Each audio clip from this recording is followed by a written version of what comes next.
नमस्कार, मैं वीनल राठौर और आप देख रहे हैं V24। चलिए रुक करते हैं कुछ खबरों की ओर। 4 दिसंबर को टांटिया मामा के बलिदान दिवस पर राज्यपाल और शिवराज सिंह पाताल पानी पहुंचे, जहां उन्होंने पहले टांटिया मामा के मंदिर का पूजन किया और वृक्षारोपण किया। उसके बाद टांटिया मामा की मूर्ति का अनावरण किया और जनसभा को संबोधित किया। मुख्यमंत्री ने कहा कि कांग्रेस ने सिर्फ एक परिवार को ही आगे बढ़ाया है। देश में उनके अनेक क्रांतिकारी है जिसे बीजेपी याद कर रही है। टांटिया मामा की कर्मभूमि पर हर साल मेला लगने का सीएम शिवराज सिंह ने ऐलान किया है। श्रद्धा और संतोष से भरा हुआ है। आज वो स्थान आज वो पवित्र भूमि पाताल पानी जहाँ अंतिम संस्कार हुआ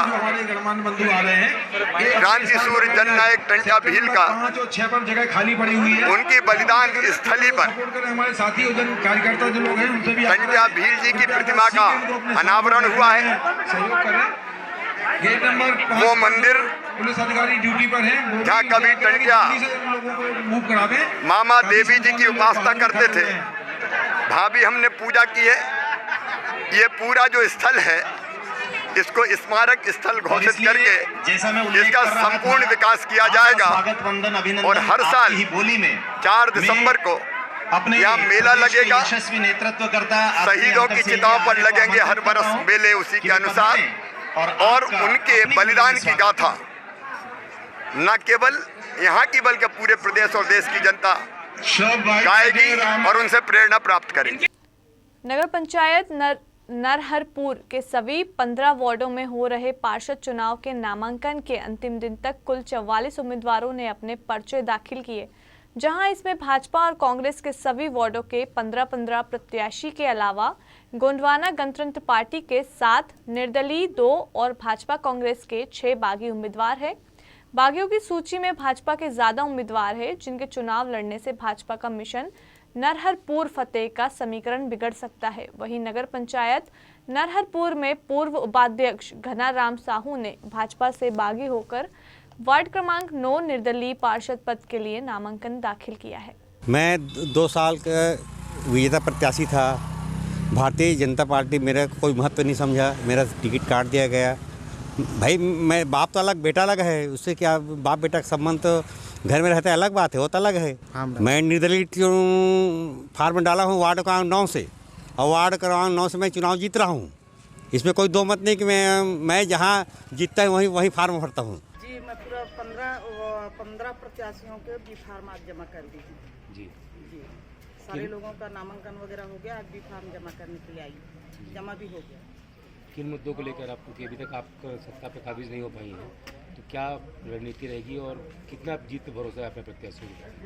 जी मैं यहाँ जो हम लड़ेंगे कांग्रेस पार्टी के उम्मीदवारों को लेके, उसमें विकास की बातें जो अभी हम लोगों ने जब से सरकार बनी है, अभी 3 साल के अंदर जितने काम हुए हैं लगभग 11 करोड़, अभी वर्तमान में 3 करोड़ 45 लाख का भूमि पूजन हो चुका है।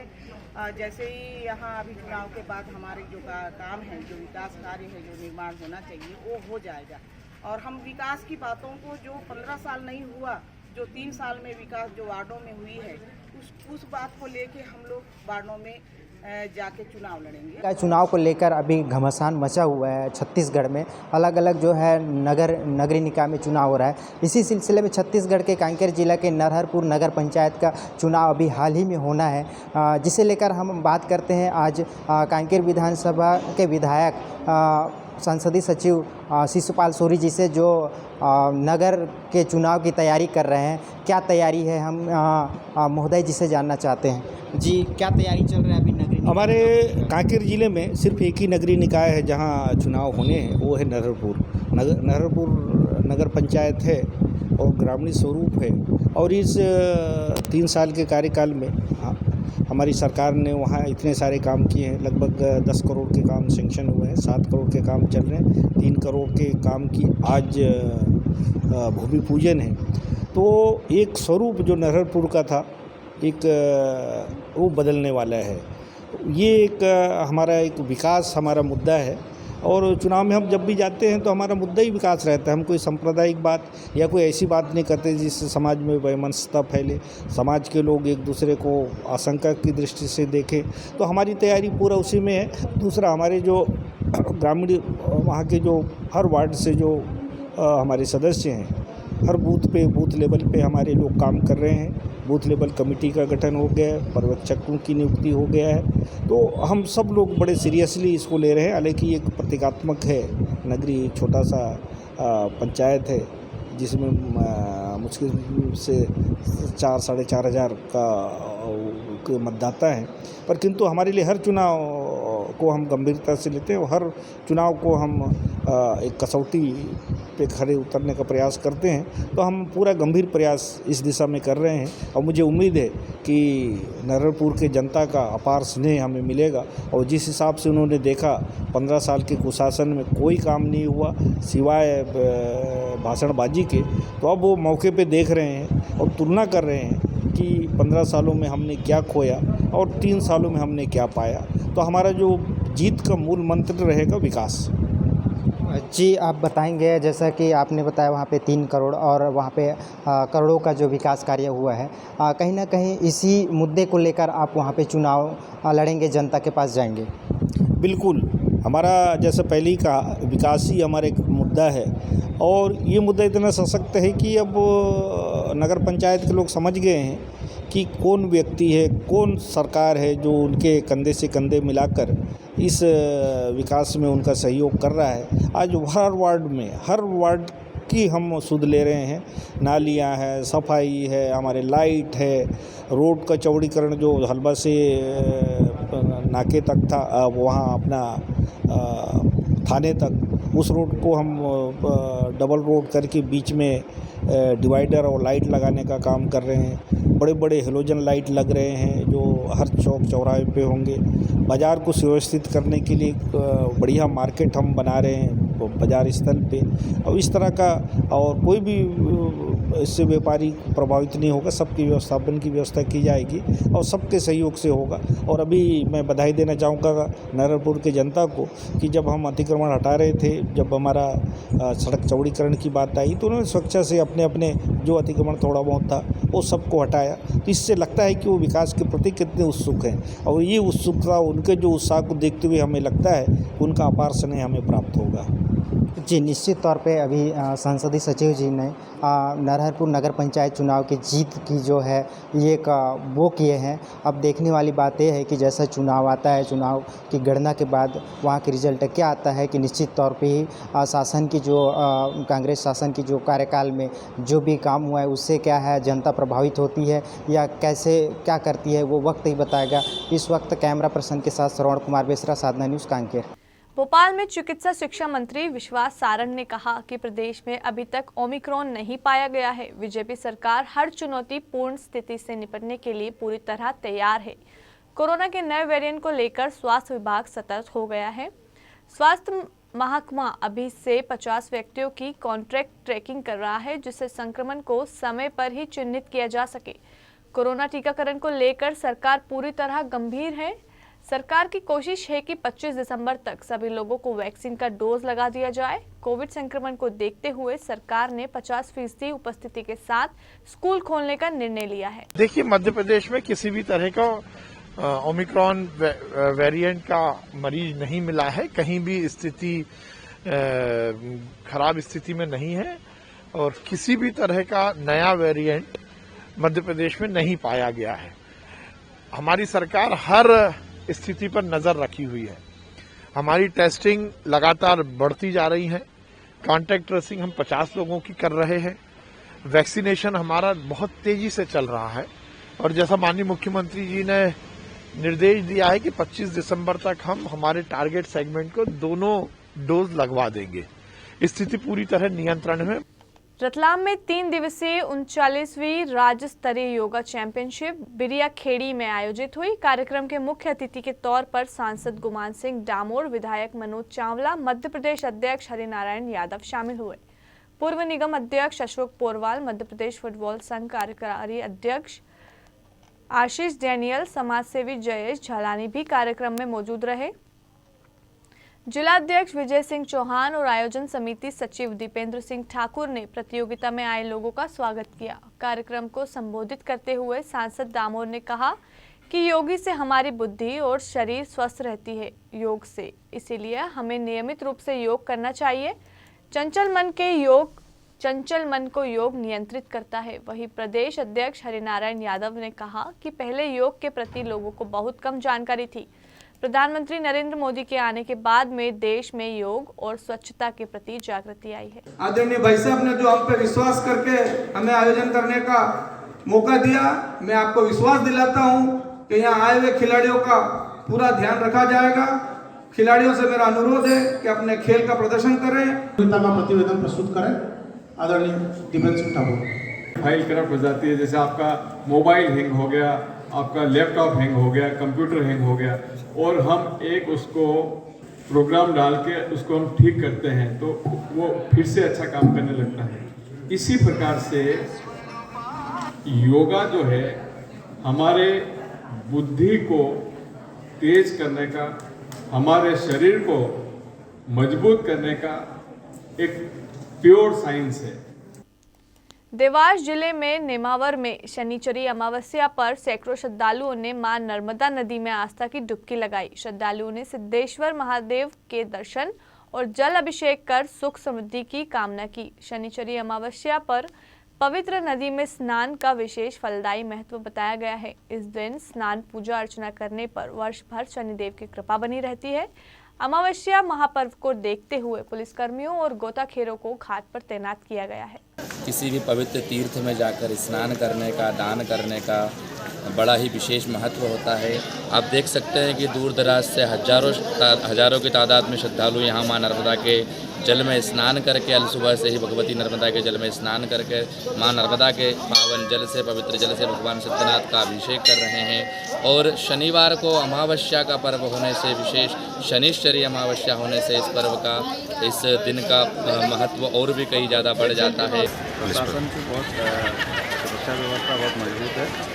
जिले से पर्याप्त बल यहाँ पे लगाया गया। लगभग 260 आदमी नेमावर व्यवस्था में लगे हुए हैं। मैं हूँ सुनील जैन। आज हम आप पहुँचे हैं देवास जिले के नेमावर के नर्मदा तट पर। आज शनिचरी अमावस्या का महापर्व होने से अल सुबह से ही श्रद्धालुओं का तांता लगा हुआ है। यहाँ पर एक मेले जैसा माहौल है। पुलिस प्रशासन की माकूल व्यवस्थाएं देखी जा रही है। वहीं आपको बता दें, गोताखोर, नगर सेना और पुलिस बल काफ़ी तादाद में लगा रखा है ताकि आने वाले श्रद्धालुओं को किसी प्रकार की परेशानी ना हो। कैमरा पर्सन अनिल धनगर के साथ सुनील जैन की रिपोर्ट। जगदलपुर में रात को अचानक मेकाज अधीक्षक ने अस्पताल में निरीक्षण करने के लिए पहुंचे, जहां इस दौरान आपातकालीन वार्ड से लेकर अन्य वार्डों का दौरा करते हुए वहां मौजूद स्टाफ नर्सों से लेकर इंटर्न डॉक्टर से काफी देर चर्चा की। इन दौरान मरीजों को किसी भी प्रकार की कोई तकलीफ ना हो, वार्डों में नाइट के समय इंटर्न और जेआर डॉक्टर मौजूद रहे, साथ ही उन्हें समय में दवाई भी उपलब्ध हो जाए। इसलिए सभी जरूरतों को देखते हुए अधीक्षक डॉक्टर टीकू सिन्हा देर रात को मेकाज पहुंचे। मैनपुर के सरई पानी में राष्ट्रीय ग्रामीण आजीविका मिशन बिहान के अंतर्गत बीमा कैंप का आयोजन किया गया, जिसमें ग्राम पंचायत के अंतर्गत आने वाले सभी हितग्राहियों को जीवन ज्योति बीमा और सुरक्षा बीमा योजनाओं के बारे में अवगत कराकर इन बीमा योजनाओं की संपूर्ण जानकारी हितग्राहियों को दी गई और सभी हितग्राहियों ने इस बीमा से लाभ मिल सके, इसके लिए उन्हें सुरक्षा बीमा योजना और जीवन ज्योति बीमा योजना का बीमा कराया। बता दें कि यह कैंप ग्रामीण बैंक अमली, पदर और विहान के संयुक्त प्रयास से किया गया है, जिसमें हितग्राहियों को इन बीमा की जानकारी देने पर उत्साहपूर्वक बढ़ चढ़कर अपना बीमा कराए। सूरजपुर में राजस्थान का पालतू पशु ऊंट अपने मालिक के साथ आया था, जो लोगों को अपनी सवारी कराकर मनोरंजन कराकर अपने मालिक का पेट भरता था, लेकिन बढ़ती उम्र और कमजोरी के कारण शायद इसके मालिक ने अपने वर्षों के आजीविका के साधन को छोड़कर चला गया। जहां ये ऊंट आज भी नगर पालिका के सड़कों पर बेकार हालत में अपने मालिक को खोजते नजर आया। ऐसे में कुछ नगरवासी इस ऊंट पर तरस खाकर भोजन की व्यवस्था कर देते हैं, लेकिन इस ऊंट की सुध लेने वाला कोई शासकीय विभाग का जिम्मेदार आप सामने नहीं आता, जहां मालिक ने इस बेजुबान को अकेला छोड़ दिया। मतलब इसका कोई मालिक है जो ये बूढ़ा हो गया है तो अभी चल फिर नहीं सकता, अच्छे से कोई काम नहीं कर सकता, यानी कि रोज़ी रोटी नहीं दे सकता है उस मालिक को। तो शायद वो मालिक इसको कहीं छोड़ दिया है इधर ही, और ये अपने मालिक की तलाश में इधर उधर भटक रहा है। उसमें देख रेख करने की बात है जहाँ तक, या कार्रवाई करने की, तो आप लोगों के माध्यम से अभी मुझे जानकारी प्राप्त हो रहा है। मैं तत्काल अपने स्टाफ के साथ जाकर मौका देख लेता हूँ, और जैसे भी ज़रूरत होगी, जैसे बीमार है तो उसको उचित इलाज किया जाएगा पशु चिकित्सक के द्वारा, और अपने उच्चाधिकारियों से सलाह करके उनके मार्गदर्शन में अगला कदम उठाया जाएगा। हाँ, एंट्री तो उनको आमद तो देना ही चाहिए, ऐसा है प्रक्रिया के तहत। और कुछ ऐसे भी हैं घुमंतु प्रजाति जो शासकीय कार्रवाई को पूरी तरीके से गैर जानकारी है या जानकारी न होने के कारण पूरी तरीके से औपचारिकतापूर्ण नहीं कर पाते। अगर को देखता हूँ मैं उसको, अब इसके बारे में तो विशेष जानकारी मेरे को अभी तक कुछ है नहीं, पर्सनल जानकारी। दक्षिण बस्तर के दंतेवाड़ा जिला में नक्सल विरोधी अभियान की समीक्षा बैठक की गई। डीजीपी अशोक जुनेजा और डीजी नक्सल ऑपरेशन विवेकानंद सिन्हा की बस्तर आईजी पी सुंदर राज समेत दक्षिण बस्तर के सुकमा, विजापुर, दंतेवाड़ा के एसपी के साथ अहम बैठक हुई। बता दें कि संभाग में 35 से ज्यादा अधिक सुरक्षा बलों के कैंप खोलने का प्रभाव नक्सलियों की सप्लाई नेटवर्क में देखने को मिल रहा है। आईजी ने चर्चा में बताया कि नवीन सुरक्षा कैंप खोलने से जहां एक और सड़कों के कार्य में तेजी आई है, वहीं अन्य विकास कार्यों में भी बेहतर तरीके से अंदरूनी इलाकों में पहुंचाया जा रहा है। साथ ही कहा कि तेलंगाना सहित महाराष्ट्र और अन्य राज्यों की पुलिस के साथ बैठकर बेक कोऑर्डिनेशन नक्सलियों पर दबाव बनाया जा रहा है। 35 से अधिक नवीन सुरक्षा कैंप प्रारंभ की गई। प्रत्येक सुरक्षा कैंप एक समग्रित विकास केंद्र के रूप में काम करते हुए क्षेत्र में जनता को सड़क, पुल पुलिया, बिजली आपूर्ति, आंगनबाड़ी केंद्र, रेशन दुकान एवं अन्य मूलभूत सुविधा उपलब्ध कराने में कामयाब रहा। इसके अलावा प्रतिबंधित सीपीएम माओवादी संगठन की सप्लाई नेटवर्क ऊपर भी काफी प्रभावी असर पड़ा है। विशेष तौर पर माओवादी संगठन का मेडिसिन सप्लाई, रेशन सप्लाई एवं अन्य लॉजिस्टिक सप्लाई के ऊपर काफी प्रभाव पड़ा है। सीमावर्ती राज्य जैसा तेलंगाना, आंध्र प्रदेश, महाराष्ट्र एवं उड़ीसा के साथ भी लगातार तालमेल बनाकर सीपीएम माओवादी संगठन के सप्लाई मॉड्यूल्स को तोड़ने में हमको काफी सफलता प्राप्त हुआ है। खासतौर पर कोरोना महामारी के समय में सीपीएम माओवादी संगठन का मेडिसिन सप्लाई नहीं होने के कारण से central committee member Haribhushan, Ramakrishna एवं डीकेसीसी मेंबर्स गंगा, सोबराय एवं अन्य कई माओवादी कैडर को इलाज के अभाव में उनका मृत्यु हुआ और कई माओवादी कैडर संगठन छोड़कर आत्मसमर्पण किया। जबलपुर की बात करें तो यह शहर से बाहर भेड़ाघाट नर्मदा किनारे स्थित गोपाला रिसोर्ट में भाजपा का 3 दिवसीय चिंतन शिविर का आयोजन किया जा रहा है। इस चिंतन शिविर में जबलपुर के कार्यकर्ता और पदाधिकारियों को प्रशिक्षण दिया जाएगा।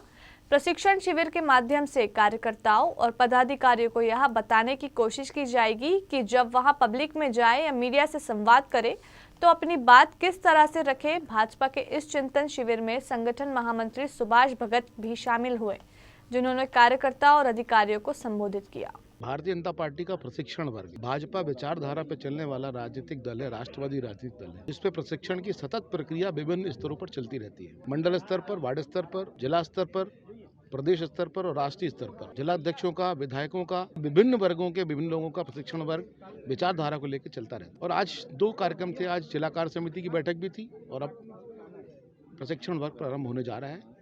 15 विषय प्रशिक्षण वर्ग में विभिन्न आयामों के हैं, जिन पर वक्ता, पूर्व से प्रशिक्षित वक्ता आएंगे, वो अपनी बात रखेंगे।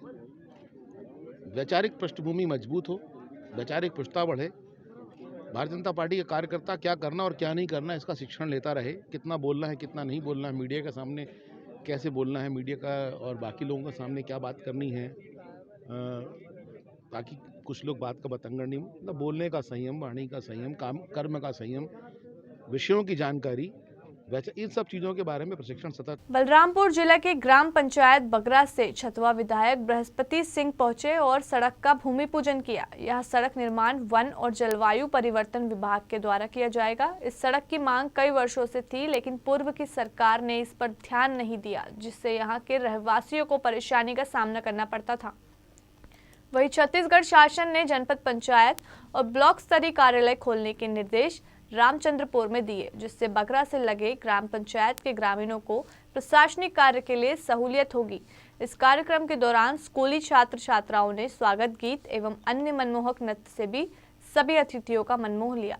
देखिए, जो हमारे विधानसभा क्षेत्र के गांव हैं, जहां जैसे अभी आप यहां से छतवा जाएंगे तो घूम के लोधा होके जाना पड़ेगा, इसलिए ऐसे जगहों का, चाहे लोधा से बगरा से छतवा मार्ग का हुआ, या आप देखे होंगे कुंडपान से बेलकुर्ता मार्ग का हुआ, या बिमलापुर से बेलसर मार्ग का हुआ, या मुनगाडी से आपका महादेवपुर का मार्ग हुआ, वन विभाग का एरिया पड़ता है, उसका काम करने की जवाबदारी वन विभाग को सरकार ने दिया है। इस समय पूरा देश कोरोना जैसी महामारी से अपने आप को बचाने के उपाय सोच रहे हैं और सरकारें भी इसके लिए कई निर्देश जारी कर रहे हैं, लेकिन टीकमगढ़ जिले में महिला बाल विकास पर्यवेक्षक प्रतिभा कुशवाहा द्वारा मैसेज दिया गया, जहां सरकार वैक्सीनेशन पर जोर दे रही है। आपको बता दें कि ग्रुप पर मैसेज डालकर वैक्सीनेशन कर रहे कर्मचारियों को बैठक में बुलाते हैं, जिससे टीकाकरण अभियान प्रभावित होता है। आंगनबाड़ी पर्यवेक्षक प्रतिभा कुशवाहा द्वारा ग्रुप पर मैसेज किया जाता है। वहीं बाल विकास अधिकारी ब्रजेश त्रिपाठी का कहना है कि वैक्सीन जरूरी है ताकि हमारा शहर और देश स्वस्थ रहे। अब देखना यह है कि खबर प्रकाशित होने के बाद अधिकारी इस पर क्या ध्यान देते हैं। इस बात की बड़ी खुशी है कि आप वैक्सीनेशन के मुद्दे को लेकर के शासन के और पूरा देश का जो राष्ट्रीय अभियान है उसको लेकर इतनी जागरूकता से आगे आए हैं। मैं आपकी बात का स्वागत करता हूं कि वैक्सीनेशन बिल्कुल हमारे लिए सर्वोपरि है और हम लोग माननीय कलेक्टर महोदय के मार्गदर्शन में महिला बाल विकास विभाग सभी विभागों के साथ कंधे से कंधा मिला के इस अभियान को सफल बनाने में लगे हुए हैं। जैसा कि आपने देखा है कि टीकमगढ़ जिले में विगत के जो 2 महाअभियान हुए हैं अभी इसी नवंबर महीने में, उसमें हमने पूरे प्रदेश में टॉप 5 में एक्सीलेंट जो स्थान हासिल किया है, उसमें हमारी आंगनबाड़ी कार्यकर्ताओं, सहायिकाओं सभी का बहुत बड़ा रोल है। फिलहाल इस बुलेटिन में बस इतना ही। बाकी की तमाम बड़ी खबरों के लिए देखते रहिए V24। नमस्कार।